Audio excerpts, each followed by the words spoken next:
प्रिय अध्यापक एवं प्यारे बच्चों, लर्न विथ एचडी में आप सभी का स्वागत है। इसमें हम पाठ संख्या 2 के अभ्यास प्रश्न को हल करेंगे। इसके पहले वाले वीडियो में प्रश्न संख्या 1 से 4 तक को हल किया गया है और इस वाले वीडियो में हम लोग प्रश्न संख्या 5 से लेकर के 10 तक के प्रश्नों को हल करेंगे। आइए अब हम लोग शुरू करते हैं।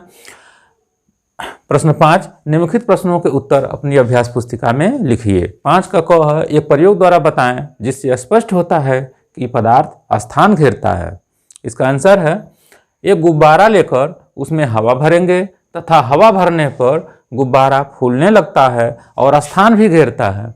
इस प्रयोग से स्पष्ट होता है कि पदार्थ स्थान घेरता है। एक बार पुनः, एक गुब्बारा लेकर उसमें हवा भरेंगे, हवा भरने पर गुब्बारा फूलने लगता है और स्थान भी घेरता है। इस प्रयोग से स्पष्ट है कि पदार्थ स्थान घेरता है। अब आते हैं प्रश्न नंबर 5 के ख पर। किसी पदार्थ को ठोस अवस्था से द्रव अवस्था तथा द्रव अवस्था से ठोस अवस्था में कैसे बदला जा सकता है? ताप परिवर्तित करके वस्तु के अवस्था में परिवर्तन किया जा सकता है।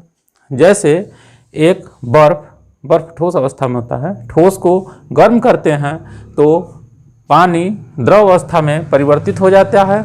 इस प्रकार जब पानी को 0 डिग्री सेल्सियस पर ठंडा करते हैं तो बर्फ अवस्था में परिवर्तित हो जाता है। एक बार पुनः, ताप परिवर्तित करने पर वस्तु की अवस्था में परिवर्तन किया जा सकता है। जैसे जब बर्फ ठोस को गर्म करते हैं तो पानी द्रव अवस्था में परिवर्तित हो जाता है।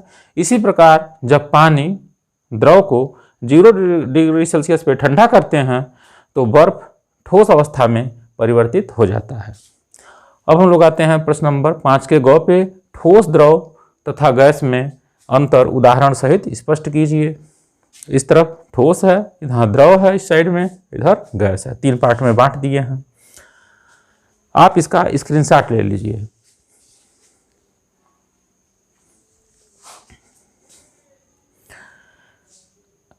ठोस वाले में है, ठोस के अणु बहुत पास पास होते हैं।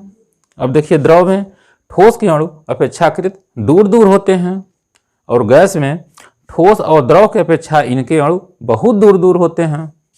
अब इसके बाद आते हैं, ठोस में आकर्षण बल बहुत अधिक होता है और इसमें आकर्षण बल कम होता है। गैस वाले में देखिए, आकर्षण बल नगण्य होता है, मतलब बहुत कम होता है। ठोस वाले में आते हैं, आकृति आयतन निश्चित होता है, जैसे लकड़ी, ईंट, कोयला, पत्थर आदि। अब आइए, द्रव में आकृति अनिश्चित होता है। आकृति अनिश्चित तथा आयतन निश्चित होता है, जैसे पानी। गैस वाले में आकृति और आयतन दोनों अनिश्चित होते हैं, जैसे गैस, हाइड्रोजन, ऑक्सीजन, नाइट्रोजन आदि। इस तरह के वीडियो को आप सब्सक्राइब तो जरूर ही कर दीजिए, शेयर भी कर दीजिए और लाइक करना तो बिल्कुल ही ना भूलें। अब हम लोग आ रहे हैं प्रश्न नंबर 6 पर। पारदर्शिता के आधार पर पदार्थ कितने प्रकार के होते हैं? उदाहरण सहित लिखिए। आंसर है, पारदर्शिता के आधार पर पदार्थ 3 प्रकार के होते हैं। पहला है पारदर्शी, जैसे कांच। दूसरा है अपारदर्शी, जैसे लकड़ी। तीसरा है पारभासी, जैसे ट्रेसिंग पेपर। एक बार पुनः, पारदर्शी पदार्थ जैसे कांच, दूसरा अपारदर्शी पदार्थ जैसे लकड़ी, तीसरा पारभासी जैसे ट्रेसिंग पेपर। अब हम लोग 7 में पढ़ रहे हैं, परिवेश में पाई जाने वाली 3 कठोर व मुलायम वस्तुओं के नाम लिखिए। आंसर है, कठोर वस्तु लोहा, पत्थर, कांच। मुलायम वस्तु स्पंज, रबर, ऊन। कठोर वस्तु लोहा, पत्थर, कांच। मुलायम वस्तु स्पंज, रबर, ऊन। नेक्स्ट क्वेश्चन, चुंबक किन किन पदार्थों से निर्मित वस्तुओं को अपनी ओर आकर्षित करता है? चुंबक लोहे से निर्मित वस्तुओं को अपनी ओर आकर्षित करता है। इसके अतिरिक्त निकल, कोबाल्ट को भी आकर्षित करता है। एक बार पुनः, चुंबक लोहे से निर्मित वस्तुओं को अपनी ओर आकर्षित करता है। इसके अतिरिक्त निकल, कोबाल्ट को भी आकर्षित करता है।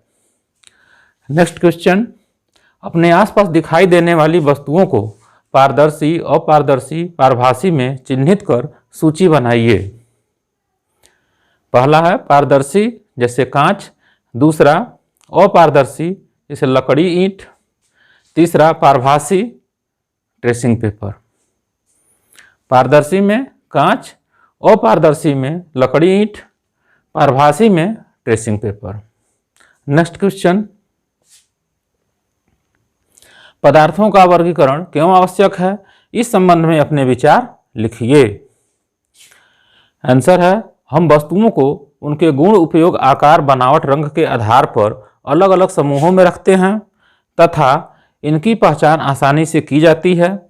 वस्तुओं को उनके लक्षणों के आधार पर अलग अलग समूहों में रखना ही वर्गीकरण कहलाता है। वर्गीकरण बाहरी संरचना एवं आंतरिक संरचना के आधार पर हो सकती है। एक बार पुनः, हम वस्तुओं को उनके गुण, उपयोग, आकार, बनावट, रंग के आधार पर अलग अलग समूहों में रखते हैं तथा इनकी पहचान आसानी से की जाती है। वस्तुओं को उनके लक्षणों के आधार पर अलग अलग समूहों में रखना वर्गीकरण कहलाता है। वर्गीकरण बाहरी संरचना एवं आंतरिक संरचना के आधार पर हो सकती है। हाँ, ये पूरा टॉपिक खत्म हो गया।